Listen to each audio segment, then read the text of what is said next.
اعوذ باللہ من الشیطان الرجیم بسم اللہ الرحمن الرحیم۔ اللہ تبارک و تعالیٰ کے نام سے شروع جو بڑا مہربان اور نہایت رحم کرنے والا ہے۔ پیارے دوستو، فرعون مصر کا بادشاہ بننے سے پہلے محنت اور مزدوری کیا کرتا تھا، پھر ایک دم اس پر قسمت مہربان ہوئی اور یہ مصر کا بادشاہ بن گیا۔ بادشاہ بننے کے بعد فرعون نے ایک عجیب و غریب خواب دیکھا، جس خواب نے اس کی دن اور رات کی نیند اڑا کر رکھ دی۔ اس ہیبت ناک خواب کو دیکھنے کے بعد فرعون کو اس بات کا پتہ چلا کہ اب اس کی حکومت تھوڑے ہی دن چلنے والی ہے اور اس کا سب کچھ اس سے چھین لیا جائے گا، اور فرعون کے ساتھ یہ سب کچھ کرنے والا ایک بچہ ہوگا جو بنی اسرائیل میں پیدا ہوگا۔ پیارے دوستو، اس خواب کی تعبیر جاننے کے بعد فرعون مزید خوف زدہ ہو گیا اور اس نے اپنی سلطنت کو بچانے کے لیے مصر کے اندر یہ حکم جاری کر دیا کہ بنی اسرائیل میں جو بھی بچہ پیدا ہو اس کو قتل کر دیا جائے۔ چنانچہ اس طرح فرعون کا حکم پاتے ہی قبطیوں نے مصر کے اندر قتل و غارت شروع کر دی اور بے شمار بچوں کو قتل کرنا شروع کر دیا۔ پیارے دوستو، آج کی اس منفرد ویڈیو میں ہم آپ کو بتائیں گے کہ فرعون نے مصر کے اندر کتنے بچوں کو قتل کیا اور کس طرح اللہ تبارک و تعالیٰ نے اپنی شان کی جلوہ گری دکھائی اور حضرت موسیٰ علیہ السلام اور حضرت ہارون علیہ السلام کو اسی قتل و غارت سے کیسے بچایا، اور حضرت ہارون علیہ السلام اور حضرت موسیٰ علیہ السلام کی ولادت کس طرح ہوئی اور کیسے یہ دونوں اللہ تبارک و تعالیٰ کی نبوت کے منصب پر فائز ہوئے۔ پیارے دوستو، فرعون کے بادشاہ بننے سے پہلے بنی اسرائیل کے لوگ حضرت یوسف علیہ السلام کے دین پر تھے اور وہ اللہ تبارک و تعالیٰ کی وحدانیت پر ایمان رکھتے تھے اور ایک خدا کی عبادت کیا کرتے تھے۔ جب فرعون مصر کا بادشاہ بنا تو فرعون نے خدائی کا دعویٰ کرنا چاہا۔ فرعون نے خدائی کا دعویٰ کرنے کے لیے مصر کے اندر درس و تدریس کا سلسلہ ختم کر دیا تاکہ لوگ آہستہ آہستہ دین سے دور ہو جائیں اور اللہ تبارک و تعالیٰ کو بھول کر مجھ کو خدا ماننے لگیں۔ چنانچہ فرعون کا حکم پاتے ہی پورے مصر کے اندر دین کا علم سیکھنے اور سکھانے پر پابندی عائد کر دی گئی اور آہستہ آہستہ لوگ جاہل ہونا شروع ہو گئے۔ اس طرح جب لوگ اپنی جہالت کی انتہا کو پہنچ گئے تو فرعون نے مصر کے اندر خدائی کا دعویٰ کر دیا۔ اگر کوئی شخص فرعون کو خدا ماننے سے انکار کر دیتا تو فرعون اس کو اس کے خاندان سمیت قتل کر دیتا۔ اس طرح جب فرعون کا ظلم و ستم حد سے بڑھنے لگا تو اللہ تبارک و تعالیٰ نے اپنے پیارے پیغمبر حضرت موسیٰ علیہ السلام کو بھیجنے کا ارادہ فرمایا۔ ایک دن فرعون اپنے محل کے اندر داخل ہوا اور چین کی نیند سو گیا۔ اس رات فرعون نے ایک عجیب و غریب خواب دیکھا جس خواب نے فرعون کی نیندوں کو اڑا کر رکھ دیا۔ اس خواب کی تعبیر جاننے پر فرعون کو بتایا گیا کہ اب اس کی حکومت صرف چند دن کی رہ گئی ہے اور کچھ ہی عرصے بعد اس کا سب کچھ تہس نہس ہو جائے گا اور اس کا سب کچھ اس سے چھین لیا جائے گا۔ نجومیوں نے فرعون کو بتایا کہ یہ سب کچھ کرنے والا انہی بنی اسرائیل میں سے ایک بچہ ہوگا جن بنی اسرائیل والوں پر تو ظلم و ستم کرتا ہے اور جن کو تو خدا نہ ماننے پر قتل کر دیتا ہے۔ فرعون نے نجومیوں کی جب یہ بات سنی تو فرعون کے ہوش اڑ گئے اور فرعون نے مصر کے اندر قتل و غارت شروع کر دی۔ اگر بنی اسرائیل کے گھر میں کوئی بھی بچہ پیدا ہوتا تو اس کو قتل کر دیا جاتا۔ اس طرح فرعون نے اپنی حکومت کے چھن جانے کے خوف سے بنی اسرائیل کے 90,000 معصوم بچوں کا قتل کر دیا۔ اس طرح آہستہ آہستہ بنی اسرائیل کے اندر نوجوان نسل ختم ہونا شروع ہو گئی اور بنی اسرائیل کے اندر صرف بوڑھے لوگ باقی رہ گئے۔ اسی دوران قدرت الہی سے ایسا ہوا کہ ان بوڑھوں کے درمیان بھی ایک مرض پھیل گیا جس کی وجہ سے وہ بوڑھے بھی مرنا شروع ہو گئے۔ یہ عجیب و غریب معاملہ دیکھ کر قبطیوں کے رئیس لوگ پریشان ہو گئے اور یہ عجیب و غریب معاملہ دیکھ کر قبطیوں کے رئیس لوگوں نے فرعون سے کہا کہ بنی اسرائیل میں پیدا ہونے والے ہر بچے کو آپ کے حکم سے قتل کر دیا جاتا ہے اور باقی بوڑھے لوگ اپنی موت خود ہی مر رہے ہیں۔ اگر یہی قتل و غارت کا سلسلہ چلتا رہا تو بنی اسرائیل والے ختم ہو جائیں گے اور ہماری خدمت کے لیے کوئی بھی باقی نہ رہے گا اور کوئی بھی ایسا شخص نہ ہوگا جو ہمارا محنت اور مشقت والا کام کرے اور ہماری خدمتیں سر انجام دے۔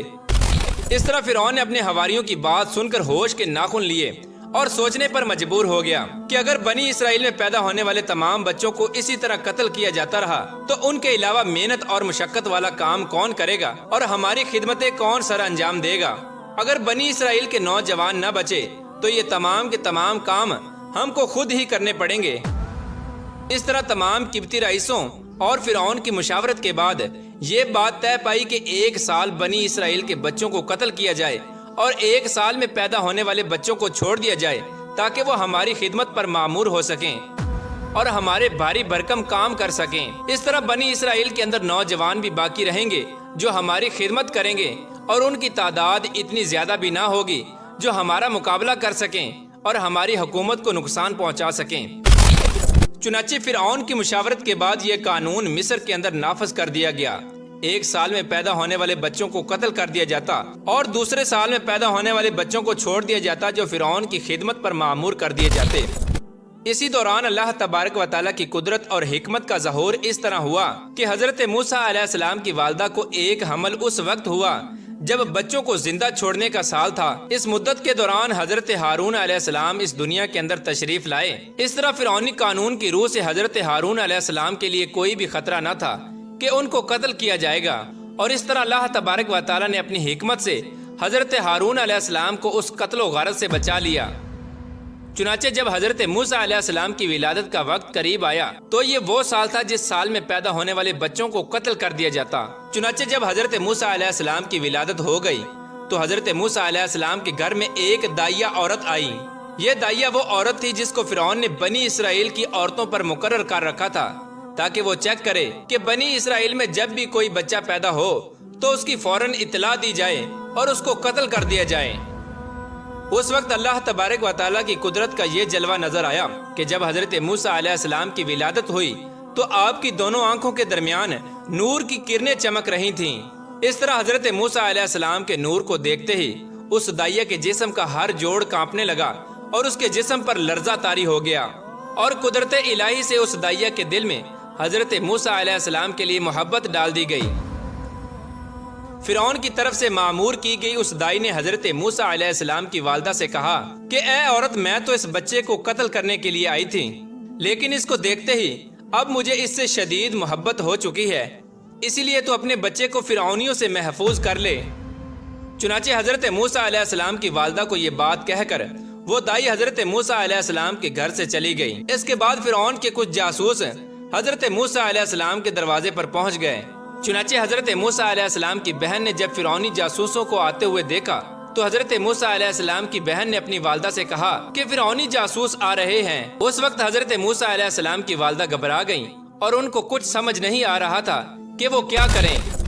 چنانچہ حضرت موسیٰ علیہ السلام کی والدہ نے آپ کو چھپانے کے لیے ایک کپڑے کے اندر آپ کو لپیٹ کر جلتے ہوئے تندور میں ڈال دیا۔ اس طرح جب فرعونی حضرت موسیٰ علیہ السلام کے گھر میں داخل ہوئے تو جلتے ہوئے تندور کی طرف توجہ نہ دی اور باقی تمام گھر چھان مارا اور کوئی بچہ نظر نہ آیا۔ اور جب فرعونیوں نے حضرت موسیٰ علیہ السلام کی والدہ کے چہرے کی طرف دیکھا تو آپ کے چہرے پر کوئی ایسی تبدیلی نظر نہیں آ رہی تھی جو بچے کی پیدائش کے بعد عورت کے چہرے پر نمودار ہوتی ہے۔ جیسا کہ عموماً بچے کی پیدائش کے بعد عورت کا رنگ پیلا پڑ جاتا ہے۔ چنانچہ تمام گھر کی چھان بین کے بعد فرعونیوں نے حضرت موسیٰ علیہ السلام کی والدہ سے پوچھا کہ وہ دائیہ تمہارے گھر میں کیا کرنے آئی تھی؟ تو حضرت موسیٰ علیہ السلام کی والدہ نے کہا کہ وہ مجھے ملنے آئی تھی، اور اس بات کے اندر کوئی جھوٹ بھی نہ تھا کیونکہ وہ پہلے بھی حضرت موسیٰ علیہ السلام کی والدہ سے ملنے کے لیے آیا کرتی تھی۔ اس طرح جب وہ فرعونی باشندے حضرت موسیٰ علیہ السلام کے گھر سے چلے گئے تو اس وقت حضرت موسیٰ علیہ السلام کی والدہ کو ہوش آیا، اور حضرت موسیٰ علیہ السلام کی والدہ نے اپنی بیٹی سے پوچھا کہ بچہ کہاں ہے؟ یعنی حضرت موسیٰ علیہ السلام کی والدہ کو یہ بھی پتہ نہ تھا کہ حضرت موسیٰ علیہ السلام کو کہاں پر ڈالا ہے۔ اس وقت حضرت موسیٰ علیہ السلام کی بہن نے جواب دیا کہ مجھے کچھ نہیں پتا۔ اتنے میں تندور سے ایک بچے کی رونے کی آواز آ رہی تھی۔ چنانچہ یہ آواز سننے کے بعد حضرت موسیٰ علیہ السلام کی والدہ بھاگ کر تندور کی طرف گئیں، اور جلتے ہوئے تندور کے اندر کا منظر دیکھ کر آپ حیران رہ گئیں۔ آپ نے دیکھا کہ حضرت موسیٰ علیہ السلام پر آگ ٹھنڈی اور سلامتی والی ہو گئی ہے، اور آگ نے آپ کو کسی قسم کا کوئی نقصان نہیں پہنچایا، بلکہ آپ اس تندور کے اندر کھیل رہے تھے۔ اس کے بعد حضرت موسیٰ علیہ السلام کی والدہ نے آپ کو تندور سے باہر نکال لیا اور آپ بالکل صحیح سلامت تندرست تھے۔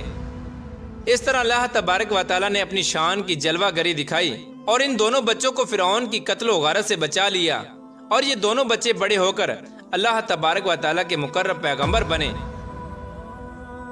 اللہ تبارک و تعالیٰ سے دعا ہے کہ اللہ تبارک و تعالیٰ ہر وقت اپنی فرما برداری میں زندگی گزارنے کی توفیق عطا فرمائے، اور اپنے پیارے حبیب حضرت محمد مصطفیٰ صلی اللہ تعالیٰ علیہ وآلہ وسلم کی محبت کے اندر جینا مرنا نصیب فرمائے۔